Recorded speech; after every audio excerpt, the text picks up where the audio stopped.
Welcome back to Petty Astrology. I'm your host, Kaycee Felton-Lui, and I'm tired. I don't know about you, but it has been a week. Cancer season has been getting me. It's a lot going on, a lot of internal stuff coming up, a lot of emotional stuff coming up. And if you caught my TikTok about it, it's a good reminder that our emotional processes, those take energy too. And I think we really underestimate how much that stuff takes. And so if you're needing more rest, I hope that you're able to give that to yourself, because it's going to make the rest of life much easier to process. I'm a Cancer rising, so if I am not well rested, well fed, it's a nightmare. It is an absolute nightmare. So you might be taking a page or two out of that book this season, and that's okay. And of course, we have Mercury in Leo, so there's some dramatics happening, a little bit more interest. Reality TV has been really good for the last little bit here. And we've got Venus moving into Leo as well on July 11th, so more to come. There's more fun, more drama, a little bit more energy being injected into the mix here.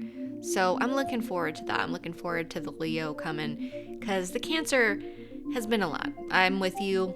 It's been a lot. It's been a lot. And like I've been saying, 2024 is a big year. It's a very big transitional year. So all of these transits, in my humble opinion, are getting us ready for a new future that we are building together, because obviously we're up against it. There's a lot of shit that's stacked up against regular people right now. And it's by design.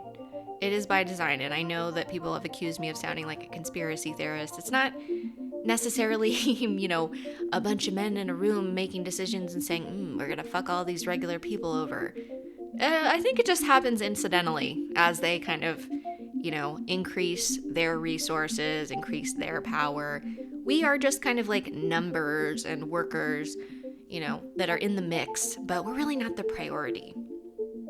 And I think the sooner that the more of us become aware of that, and I think many of us are becoming aware of that in 2024, that's why we're seeing so many people they can't believe the state that we're in. And it's like, well, where have you been? And that's okay. If you're one of those people, this is not me shaming you, but for those of us who are very sensitive to these things, or maybe directly impacted by these things, we've been aware of it for some time now, and it's just escalating. That's what we're seeing, is we're seeing an escalation of fascism. But we've been here for a while. This stuff doesn't happen overnight. It happens because people are eroding our rights, and rights that we weren't necessarily entitled to legally anyways, as we're seeing, like with Roe v. Wade. That is something that should have been beyond the scope of the Supreme Court to overturn. But the people in power are really not concerned with what the rest of us are doing, because if you are a very wealthy person and, for example, you are seeking an abortion for yourself or somebody that you care about, you have the money, the resources to pluck them up out of wherever they are, if it's legal there, and take them to somewhere that they can actually have those procedures done without the legal repercussions. It's not the same for everybody. It really does depend on the money, power, resources, connections that you have, whether or not the law applies to you in the same way that it does to other people. And now we're just seeing this rolling back of the little bits of protections that we did have. I know that people have been talking about the Supreme Court cases. I talked about it a little bit last week. And the Supreme Court has rolled back protections that prevented corporations and other organizations from, polluting an entire body of water, things that are going to affect masses of people. There's less protection now. And these can have devastating consequences environmentally, and there is a strong relationship between environmental protections and the health of people.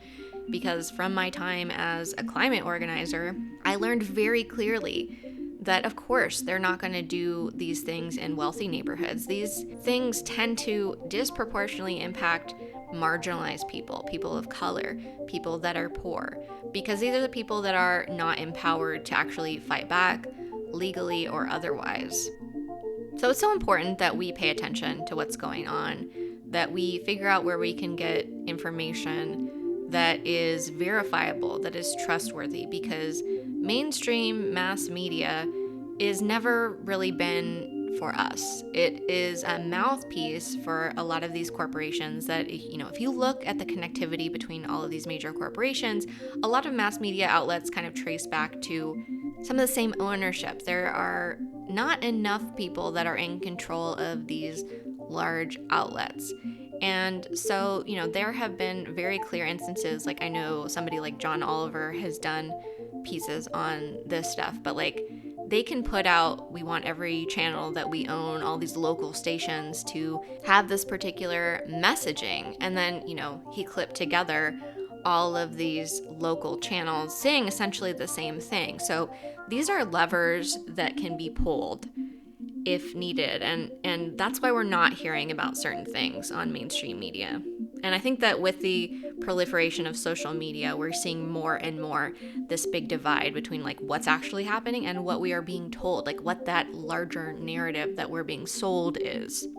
And Pluto in Aquarius is definitely going to have us looking at how we broadcast information, how we share information, and particularly information that affects mass amounts of people, humanity at large, larger communities. So it's really important that we get better at assessing the quality of the information that we're receiving and the context of that information existing. Because again, mainstream media has not been talking about the ongoing pandemic, and we're in a surge right now. If you haven't heard already, it is very easy to catch COVID right now because people aren't generally taking precautions, but the media is also not messaging about it. The government isn't messaging about it because, of course, they've been telling us it's over and it's not. So there's this disconnect between, people in general's best interest and what is actually being shared. So I've been thinking a lot about that, especially now that we have Neptune retrograde. I do think that we're going to have more information continuing to come to light. It's going to be a little bit harder for these powers that be to kind of pull the wool over our eyes or continue to try to do that. So I think especially as we head toward the presidential election, there's just going to be a lot more coming out. There's going to be stuff that they're just not going to be able to sweep under the rug. And I'm not exactly sure how all of it is going to play out, but I'm certainly going to be watching because I feel like we're really setting the stage for what Pluto in Aquarius is going to look like right now. Right now. That's why this year is particularly significant. So we'll continue talking about it. Today on the podcast, I'm going to be talking about TikTok and the role that I see Pluto in Aquarius playing in that band and how we share information with each other more broadly. Then stick around for a look at the dramatic astrology of the week ahead.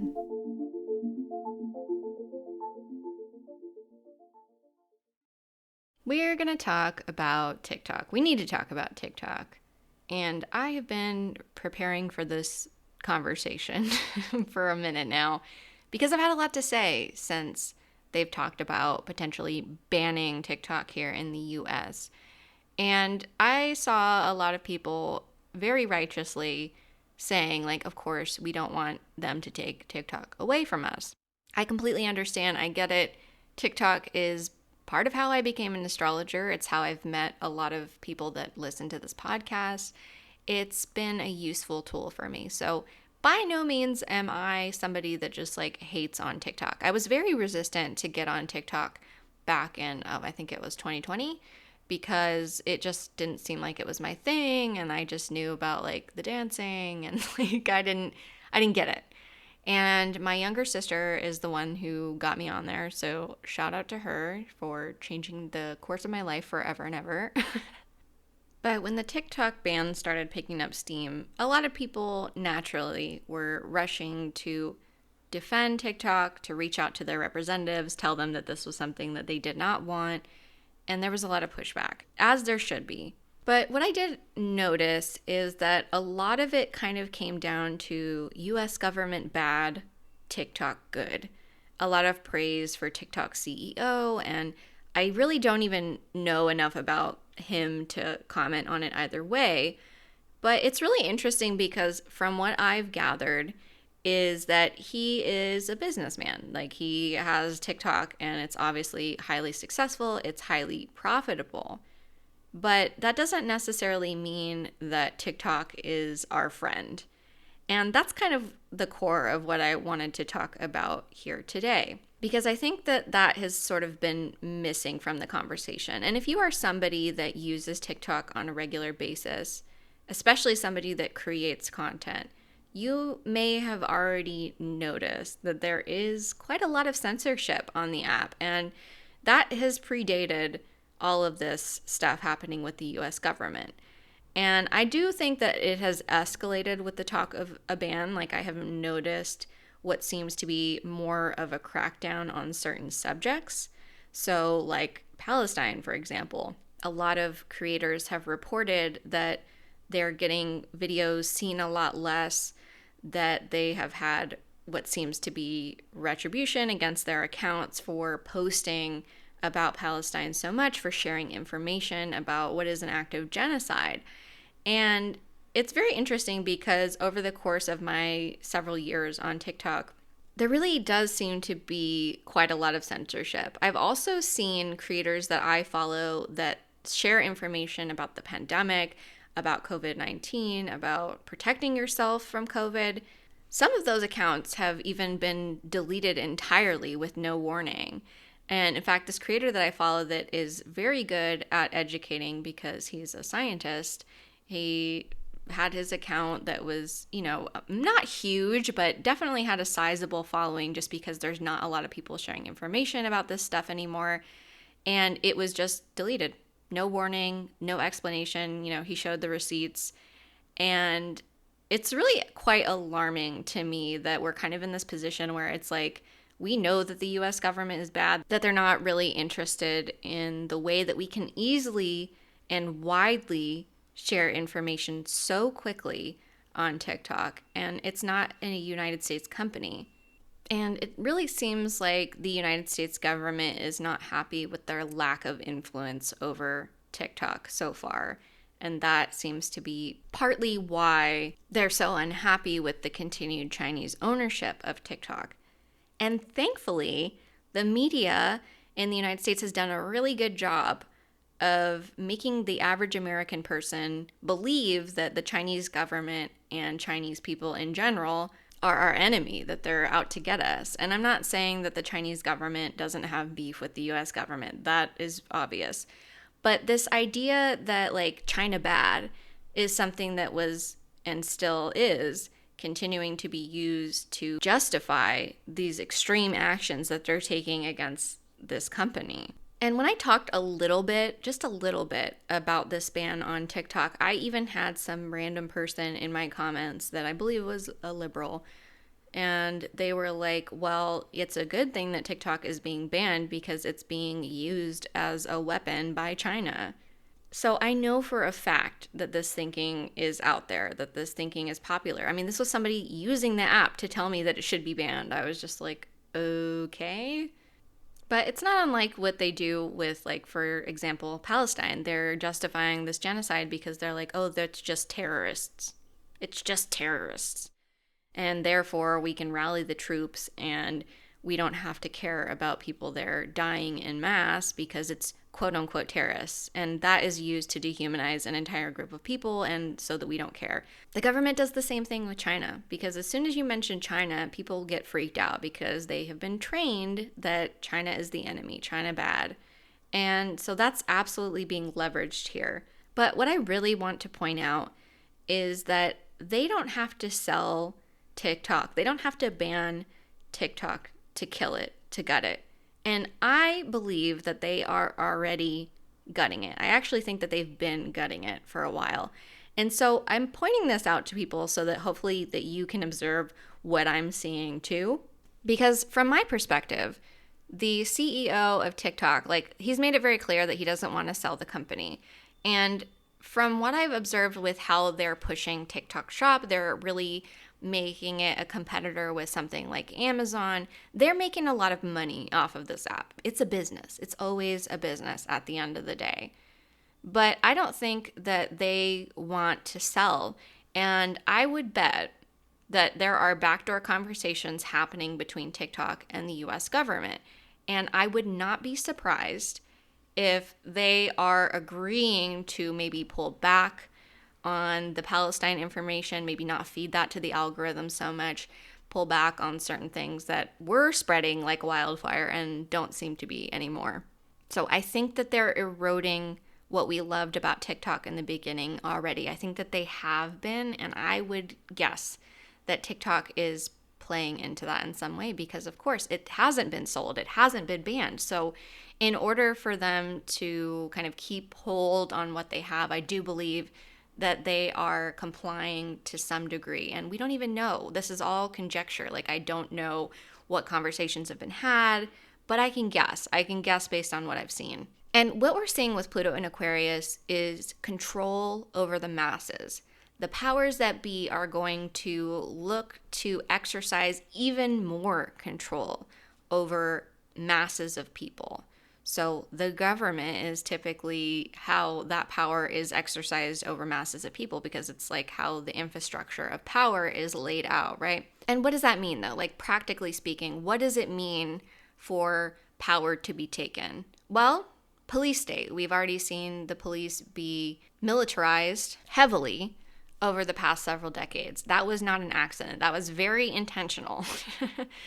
And it's a huge problem. It's a huge problem, and it's something that I will talk about at another time. But that's one way you do it. Another way that you control mass amounts of people is controlling the information that they get.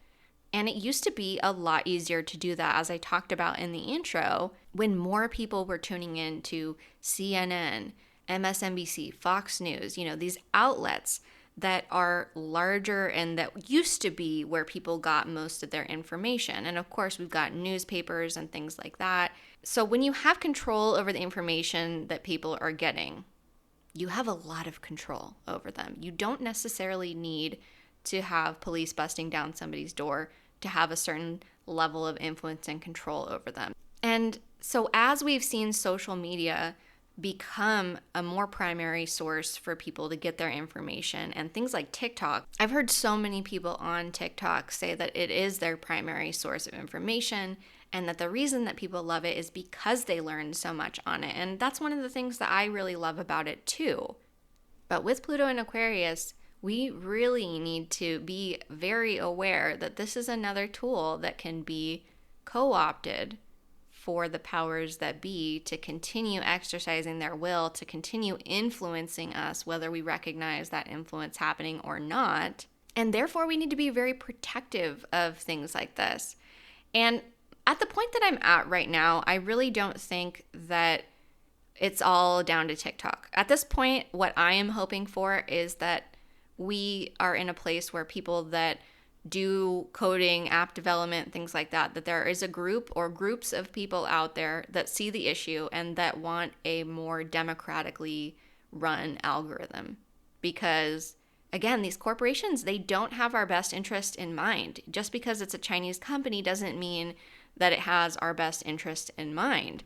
It also doesn't mean that TikTok is our mortal enemy, the way that the US government wants us to believe. But understanding that just because it's not banned doesn't mean that it's not compromised and that it's not being gutted in some way, sadly to say.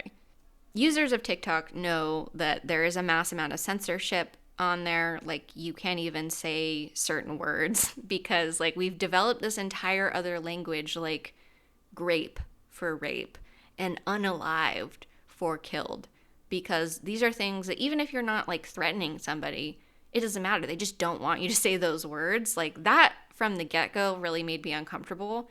And I feel like that has kind of escalated as time has gone on, as the ban has come up. It's not uncommon for people to get community guidelines violations that seem to be for pretty stupid reasons. And then at the same time, we're seeing people that are calling each other racial slurs and being genuinely hateful. No community guideline violations found if those things do get reported. So the moderation on TikTok has always been not great, and I think it's actually getting a lot worse.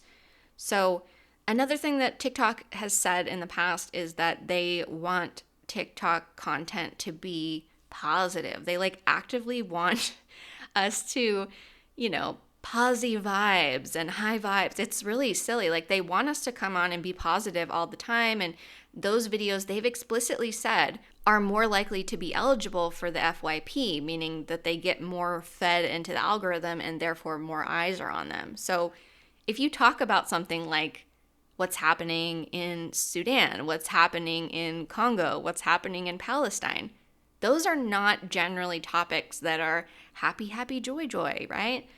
And so when you put those kind of barriers on things that we need to be pleasant, it's so white supremacist. It's so deeply white supremacist that everything needs to be good and happy and easy to consume. And we just need to scroll and have a good time and not worry so much about that other stuff. It's very dystopian. It's very dystopian. And so with the conflict that's going on with this ban talk, with people, I understand people want TikTok. I just don't want us to lose sight of the fact that like TikTok is not our friend. TikTok is not our friend. They also suppress views of content that's not super happy. Like I said, they've made that very explicit. I've also watched it. I've watched accounts that seem to have a bigger following. Over time, they're getting a lot less views. And I've also heard there are people that are on TikTok that pay a lot of attention to the algorithms and, how people are using it successfully. And one of those people, I was watching one of her videos and she was saying that in all of the work that she's done, that she is pretty sure that TikTok will turn up accounts, support accounts so that they get more views that they like, and accounts that they're not so sweet on, or maybe that are posting about subjects that they don't really want to be kind of the headlines on TikTok, they will cool those accounts down. So it's really funny because it's a kind of a joke on TikTok where like if you come across a video that's like really weird or goofy or creepy, people will be in the comments like, I am responsible for my algorithm. And it's sort of a joke because it's like, oh, okay, so I looked at other weird shit and now I get more weird shit on my feed. But like knowing the mechanisms of what's happening behind the scenes and not knowing it completely, I really do feel like we need to understand that the algorithm, the FYP, is not democratic. That there is some level of manipulation happening behind the scenes. I don't think that we have like each an FBI guy, that's working at TikTok that's like, here, Kaycee's going to see this and not going to see this. I don't think it's that in depth. But I think with AI and all of the workers that they have behind the scenes doing moderation and whatever the hell else they're doing, there is a lot of potential for what seems like a democratic algorithm to be very manipulated. And that's so concerning to me, especially because so many people depend on TikTok for a lot of their information. And over the past several decades, in addition to all the other shit we've seen actual journalism being killed and eroded. And it's kind of a mixed bag for me because I do think that a lot of journalism really kind of supports the narrative of the mainstream and the government narrative, and it's a lot more rare to have like hard-hitting journalism that is pushing back. Like it used to be more of a thing. It used to be more of a thing that people could push back with journalism, question the powers that be, and it was a useful tool in our quote-unquote democracy, which I don't think we've ever really had a democracy, but I'll go on that rant another day. But a lot of journalistic publications have just folded because nobody's paying them, and like people expect free information now, which makes, those of us who share information that need to pay our bills, it's harder for us. Not that I'm a journalist, but you know what I mean. People expect a lot more free information. Journalism has really been slowly killed and choked. And, a lot of the journalism that we do get access to is more of that mainstream, which kind of loops back to who is kind of controlling the narrative, who is deciding what stories get told and what stories don't, and who tells them. There's a lot out of our hands. And so it makes sense to me that TikTok has become more of a source of information because the way people share information is and has been changing. Aquarius governs broadcast. It also governs the internet. And so with Pluto and Aquarius, all of these things are really up for grabs. It is going to be a power struggle. And it's one that I hope that the average person is aware of because I think with everything else going on, it can kind of slide into the background. It can feel a little bit less threatening. But the reality is how much time do so many people spend on TikTok, on their phones, on social media, and They're engaging with information, but how is that information coming to them?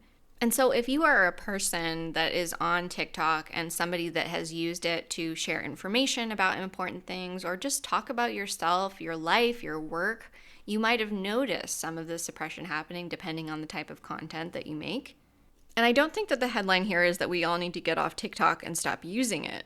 But with the suppression that's happening, I think we have to be a lot more creative about how we use TikTok and just be very aware of what's happening, aware of the language that we use. I don't know if you've noticed, but I have taken a step back from TikTok. It's just been harder for me to like sit down and make content that sort of fits that bill. And then I do feel like my account has been impacted for talking about Palestine. And I wasn't like a major voice or a major creator on that front, but I did feel like it was part of my responsibility to talk about it. But the app has made it borderline impossible for me to do that and like have anything that I do get seen. Like I used to just have so much of an easier time connecting with people who were interested in what I was doing. And now it's like, wow, I'm lucky if I, get half of the views that I used to get back in the day.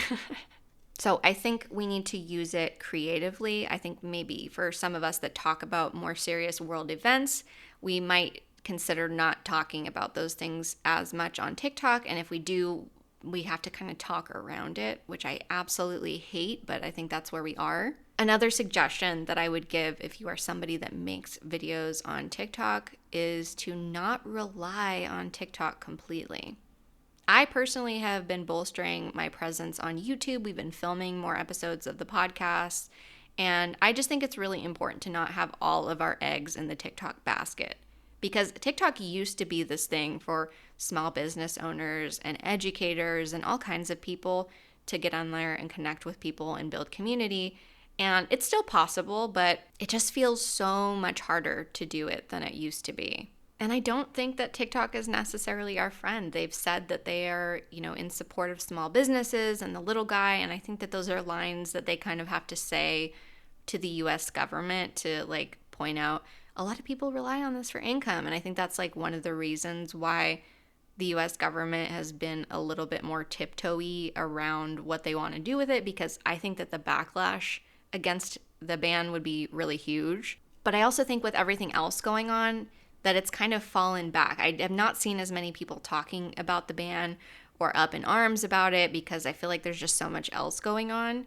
But it's so important that if we continue to use it, we just make sure that there are other areas of the internet that we're building. So like if you don't have a website, I would definitely take the time to make sure that you have your own space on the internet. I've been getting more familiar with YouTube and making stuff there.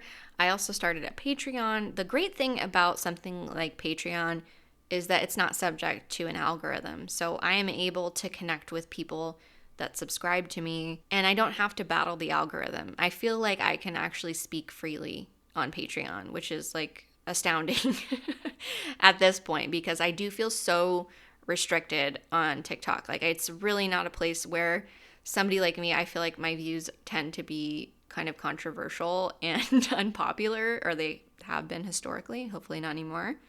So it does feel very restrictive to not be able to speak freely on TikTok the way that I want to. So I'm really thankful that I have this podcast space, that I have Patreon, that I have YouTube, which YouTube is not like censorship free either, but I don't think it's as bad as TikTok is, at least right now. But Google does a lot of bad shit too. So it's not like it's just TikTok or just Meta or whatever. Like a lot of these companies really don't have our best interest at heart.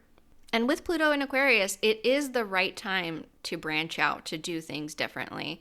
Like this is a moment where we should be shoring up more resources and not just limiting ourselves to one space that's directly under threat, And if you are somebody that doesn't post on TikTok, but are a supporter of people that do, this is a really good time to support the creators that you do like. So make sure that you sign up to their mailing list if they have them. Follow them on other social media. If they have a Patreon, a lot of us have free subscriptions. You can subscribe to that. If you notice that you haven't seen one of your favorites on your FYP in a minute, maybe take the time to go to their page and engage with their videos so that we are not getting no traction on this fucked up algorithm. I think there's a lot more that we can do to kind of work with the situation that we're in, as long as we're conscious of it. So like just having the awareness, like the algorithm is being fucked with.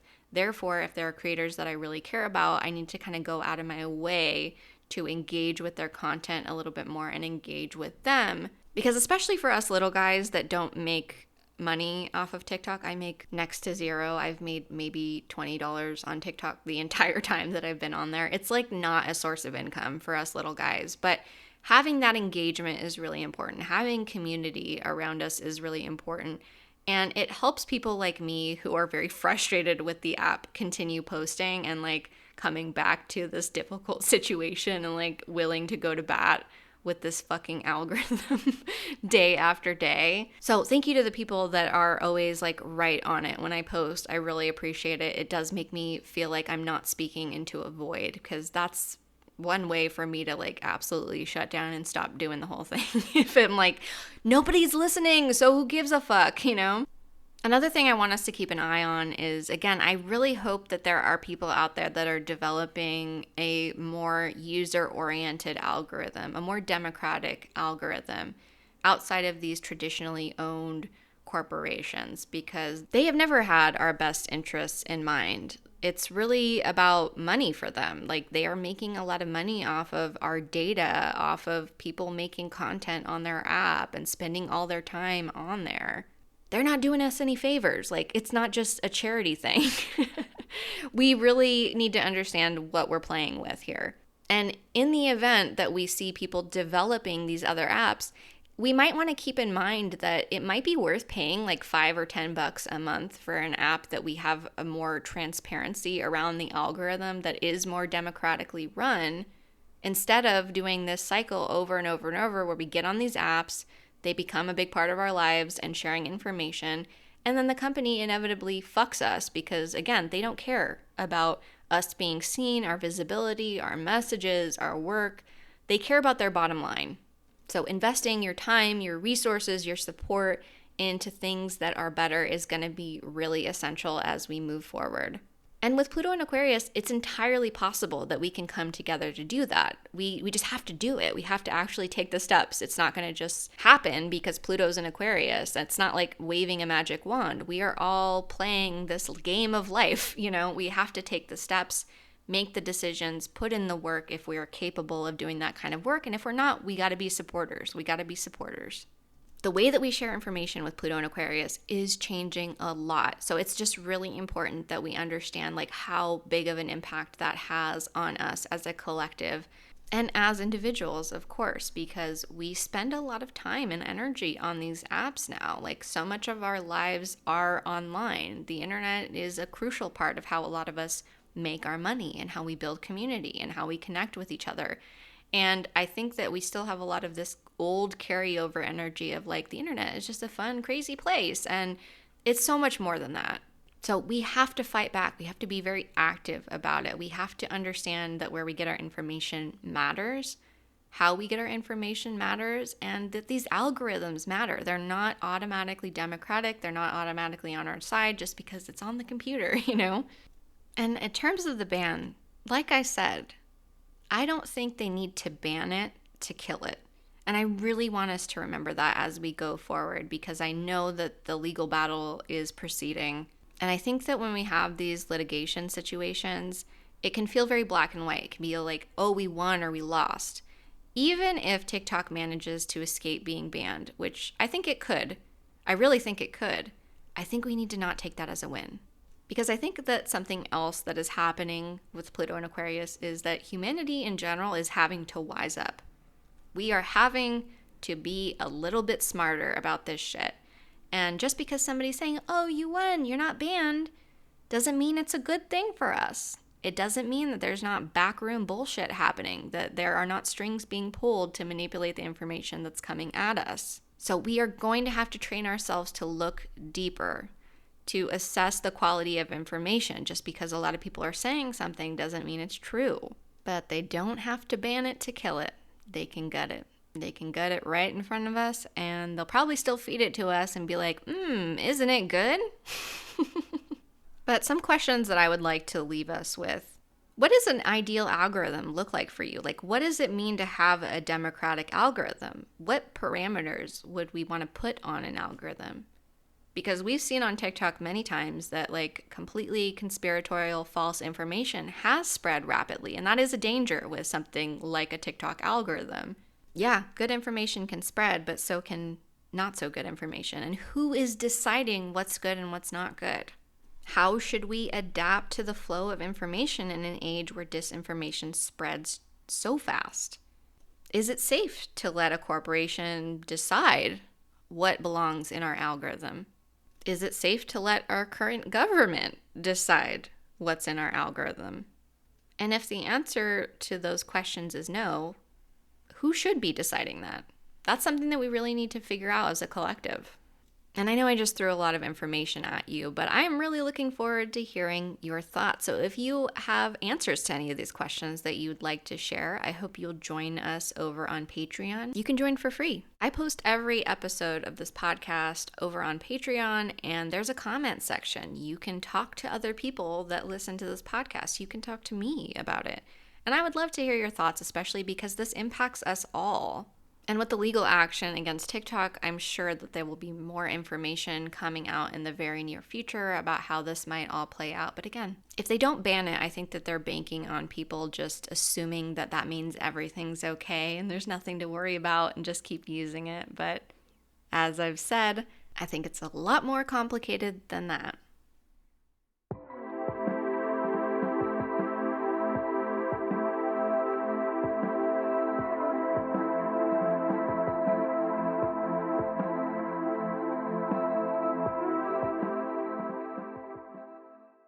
All right, my friends, let's talk about the astrology of this coming week. And I don't know about you, but that new moon in Cancer last week was quite emotional. Shocking. Cancer lunations being emotional. Wow, classic. We shouldn't be surprised, is why I'm laughing. So I hope in between all of the life stuff that you're finding time to rest, to do some of that processing, because hopefully we're all doing a lot out in the world and managing the moment that we're in as best as we can. But we need to remember that rest is a crucial, essential, not optional part of that whole process, because without it, we're going to find ourselves getting burnt out. We're going to be very emotional. We're going to be very reactive because we're not feeding ourselves in the way that we need to be fed. We just need rest. It's okay. But if we did our homework for that new moon, if we planted some seeds for what we want to sow from that Cancer energy, this is the time that we start implementing those things into our lives, right? Because it's not enough to just sit and write something down and do a little ritual. I mean, that's great. I love doing that. I do that myself. But we have to incorporate those intentions into our lives. And so that's what we're going to be doing. So the day that this podcast comes out is July 10th. And so that day is an interesting one in that we've got the sun trining Saturn and we also have the moon opposite Saturn. So with that energy, there may be this feeling of heaviness or restriction, or maybe the sense that like those intentions that we just made, it's actually a lot of work and a lot is stacked up against us, and like we always screw things up, and we can get into these cycles, these thought patterns where we feel really weighed down. And the energy might feel a little bit more restricted than we like, and that's okay. Like it doesn't have to be, free spirit every day, but it can be. It absolutely can be. But just be aware that that might be kind of in the air today, and if you catch yourself falling down those thought patterns, make sure that you change your energy to something that's more constructive. It actually would be a good day to kind of revisit those intentions and maybe start to see like, how can I bring the energy of these intentions more into my day-to-day life? How can I empower myself more in the day-to-day with those intentions that I set? Because it's the beginning of a longer term process that we're engaging with. It's not something that's just going to happen overnight. So the practicality of those intentions, it's a great day to revisit that. So lean into being constructive, being productive, for lack of a better word, not in like a capitalist way, but more in like ownership of your life way, and like I want to produce the results that I want in my life because it's my life and my vision, my creativity on the line here, that kind of thinking. And then Thursday, July 11th is an exciting day. We have Venus trine Neptune, and then we also have Venus moving into Leo that day. So it'll be a nice change of pace. I think it'll be nice to have more of that Leo energy going on, just generally speaking, because I've heard a lot of complaints about like how emotional and heavy it's been with all of the Cancer going on, and I get it. So there's a little bit more levity possible with that Venus in Leo. It's a great day overall. I would say if you're a creative person, and I personally believe that all people are creative, it's not just painting and drawing. But if you're crafty, if you're a person that makes things, if you are just a person that likes music and dancing around your living room, that counts too. It's a great day to lean in to the things that kind of appeal to you on a spiritual level. So maybe that is doing some finger painting, or, busting the chalk out with the kids and going outside for a little while. Or maybe it's making a vision board, or watching something that you feel might inspire your own creativity in your life. It might inspire you to make different decisions, or to try something new, or to just feel into a different energy and kind of try that on for size. And you can also, instead of or in addition to, because sometimes creativity can be a very spiritual experience, but if you're not feeling particularly creative, it's a great day to connect with whatever the thing that you connect with is. So if that's God, if that's the universe, if that's humanity at large, whatever it is that makes you feel a sense of connectivity, Thursday, July 11th, that's a great day to kind of lean into that. And later that day, we're going to have the moon moving into Libra, so it'll be trining Pluto. So it'll be beneficial, especially if we use the time during the day to indulge ourselves, to play, to be connected, to kind of surf that energy a little bit easier in the evening, because moon trine Pluto, there's intensity to that. It doesn't mean that anything bad's going to happen to you. It just might feel a little heavier in the later part of the day. And then Thursday, as well as Friday, because Friday we're going to have Venus opposing Pluto, it's a good time to look at your relationships. You might have things come up where circumstances in those relationships might be shifting. You might have to have a conversation. Things might just be moving in a different direction in some way. And that's really going to depend on your own personal astrology and how it's interacting with what's going on collectively, which is what I'm talking about here. So it's nothing to worry about, but if you are in a place where, you want to shore up your relationships, maybe reach out, check in on people that you have a close relationship with, or maybe clients or other like close contacts that you have, business partners, all of that might be worth a check-in at the end of the week and see if there are any adjustments that need to be made, and make sure that they're mutually beneficial, because that's always a thing with close relationships, is like, I don't think we tend to look at our relationships as contractual, because most of our relationships, we're not like signing on the dotted line with people, but they are contractual, and it's important that both parties in any situation are being treated fairly. So that might be something that comes up towards the end of this week. And it's a moment where it really benefits us to be intentional about how we want those close relationships, those partnerships to play out in our lives. We can't control what other people do, but we can make our intentions known and our needs very clear, and we can clean up our side of the road and make sure that we're doing our part. And the weekend is going to be interesting because we've got Mars in Taurus and we've got Uranus in Taurus, and Mars is moving closer and closer to Uranus. So what does that mean? Well, I'm going to tell you. As with any of these transits, they always play out differently depending on our own charts, on our own lives, on our own consciousness, right? It is not a one-size-fits-all. But with Mars moving closer to Uranus, we're going to see a lot of people that are less conscious, probably doing things that are pretty unexpected, outlandish, maybe even upsetting.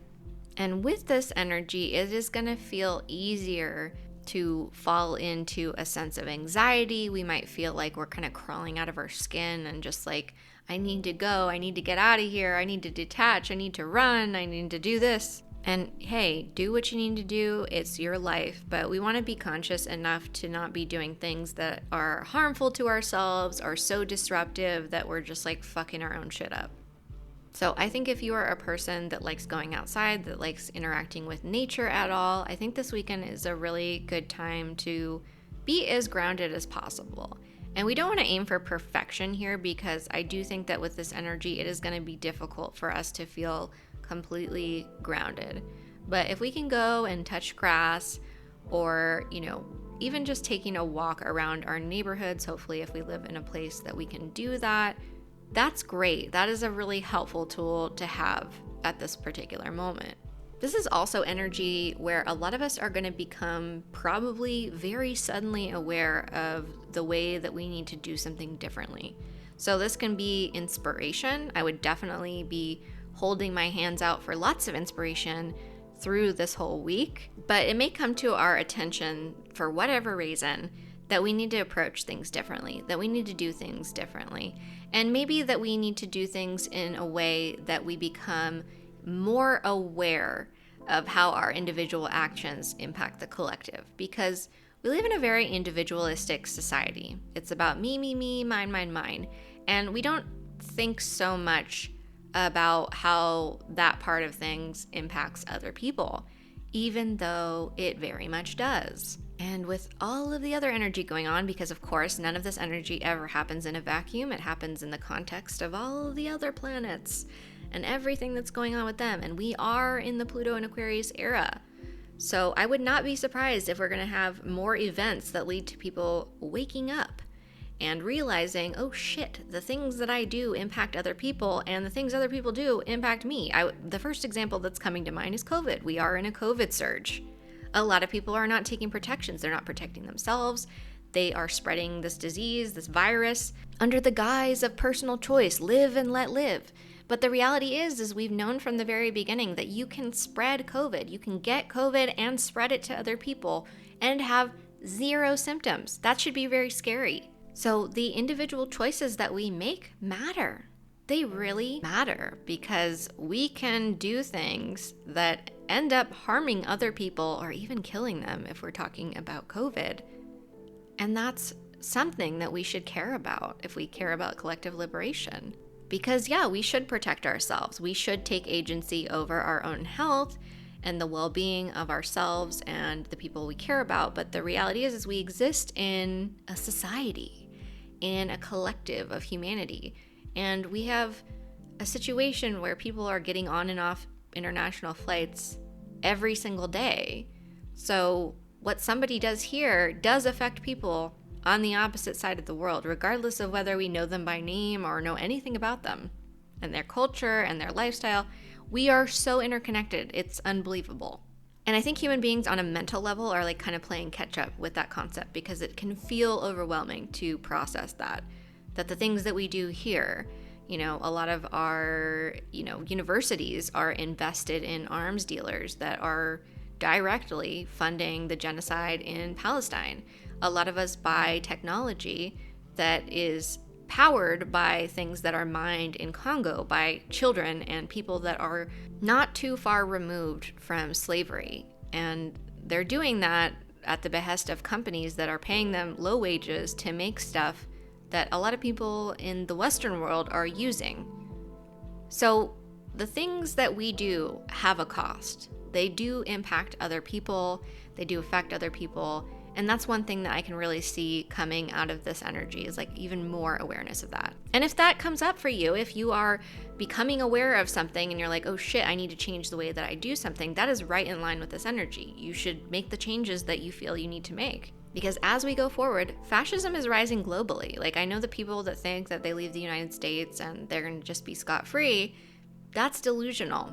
Because if you're paying attention to the rest of the world, it's not just us. This is a global issue. And so we are really going to see that we need to connect with other people. We need to band together. We need to work together and be in true solidarity with people, even if they live across the world and seemingly have nothing in common with us. Like, there is connection there.